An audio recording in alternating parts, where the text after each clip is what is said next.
7 मई की रात 2 बजे जब इंडिया की तरफ से पाकिस्तान पर हमला किया गया, जिसके लिए पाकिस्तान तैयार था। 9 मकामात को टारगेट किया गया, लेकिन पाकिस्तान की तरफ से जो जवाब आया वो इंडिया के लिए हैरानकुन था। वेलकम टू अंधेरे को सफ़र। आगे बढ़ने से पहले हमारे चैनल अंधेरे को सफ़र को सब्सक्राइब कर दें और बेल आइकॉन को प्रेस कर दें।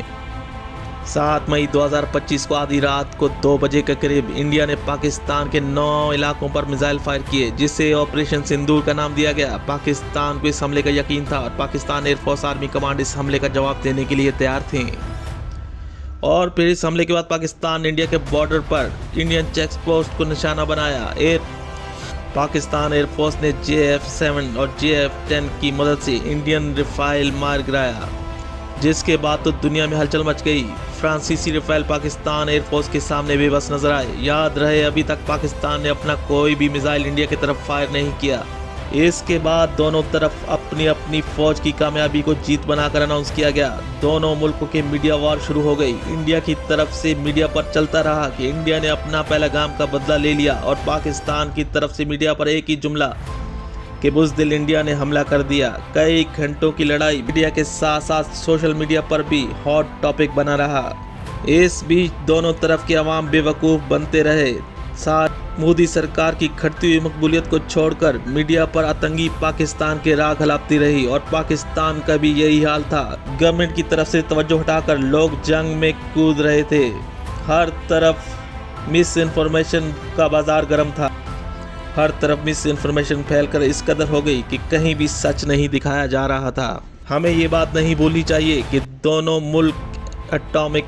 इंडिया ने ये हमला अपने फेस सेविंग के लिए किया, क्योंकि मोदी सरकार अपनी आवाम को कुछ दिखाना चाहती थी। अगर ऐसे ही 2-4 हमले हुए तो ये जंग एक ख़तरनाक जंग होगी, जिसमें रिवायती हथियारों से लेकर एटमी हथियारों तक का इस्तेमाल किया जा सकता है। दोनों मुल्कों के लिए ख़तरनाक होगा कि दोनों तरफ के मीडिया अपने अपने मुल्कों को उकसा रहे हैं कि वो किस तरह ये जंग शुरू करें। इंडिया के हमले में 26 लोग और एक मस्जिद शहीद हुई। यहाँ सबसे बड़ी हैरत की बात ये थी कि पाकिस्तान ने अभी तक कोई मिसाइल इंडिया की तरफ फायर नहीं किया। ना ही अब्दाली चला, ना ही गौरी चला, और ना ही गजनवी का कुछ पता चला। ये मिसाइल क्यों इस्तेमाल नहीं किए गए? दोनों मीडिया को देखकर ऐसा लगता है जैसे जंग चल रही हो। बस यहाँ जंग हथियारों से नहीं बल्कि ज़बान से लड़ी जा रही है। पाकिस्तान को चीन की मुकम्मल हिमायत हासिल होने के बावजूद अभी तक पाकिस्तान ने वैसा रिस्पॉन्ड नहीं किया जैसा मीडिया बता रहा है। इधर इंडिया का भी यही कहना है कि हमने सिर्फ दहशतगर्दों के ठिकानों पर हमला किया है, फौजी की किसी तंसीबात पर हमला नहीं किया गया। मोदी सरकार ने कुछ किया हो या ना किया हो, लेकिन दोनों तरफ के अवाम को एक दूसरे के लिए नफरत का माहौल ज़रूर खड़ा कर दिया है। इसका नुकसान दोनों तरफ के अवाम को होगा। बॉर्डर पर झड़पें जारी हैं और आज़ादाना गोलाबारी का इस्तेमाल किया जा रहा है। इंडिया का कहना है कि ऑपरेशन सिंदूर में पाकिस्तान के 9 मकाम को टारगेट किया गया है, जबकि इसमें कोई फौजी एरिया शामिल नहीं। इंडियन मीडिया मोदी सरकार की कामयाबी के शामियाने बजा रहा है और पाकिस्तान में पाक फौज के नारे लग रहे हैं। मोदी सरकार तो पहले ही अपना वोट पाकिस्तान के नाम पर लेती रही है, लेकिन पाकिस्तान में ऐसा नहीं था। यहाँ हुकूमत की कारकर्दगी को देखा जाता है, लेकिन अब ये हाल है कि इंडिया और पाकिस्तान के अवाम सब मसाइल को भूलकर जंग में मसरूफ़ हो चुके हैं। मीडिया की TRP जंग की वजह से ऊपर जा रही है। इस बीच दुनिया का मीडिया दोनों मुल्कों पर अपनी राय दे रहा है। आलमी मीडिया में भी तकसीम पाई जाती है। कोई इंडिया के नैरेटिव को कवरेज दे रहा है और कोई पाकिस्तान की हिमायत में बोल रहा है। इस बीच हर मुल्क अपना असला बेच रहा है और मिस इन्फॉर्मेशन का बाजार गर्म है। लेकिन एक बात तो तय है कि अगर जंग हुई तो दोनों मुल्क ही अपने खात्मे की तरफ जाएंगे। ये जंग फैल भी सकती है, जो वर्ल्ड वॉर की तर्ज की जंग में तब्दील हो सकती है।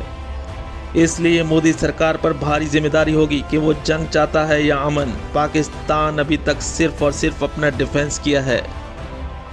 पाकिस्तान का जवाब क्या होगा और किस शिद्दत का होगा, ये आने वाले दिन तय करेंगे। इस खित्ते में क्या होने जा रहा है? पाकिस्तान की खस्ता हाल इकॉनमी तवील जंग नहीं सह सकती। पाकिस्तान ने वाजे किया है कि इसकी सलामती पर कोई आंच आई तो वो किसी भी हद तक जाएगा, फिर चाहे वो एटमी जंग ही क्यों न हो।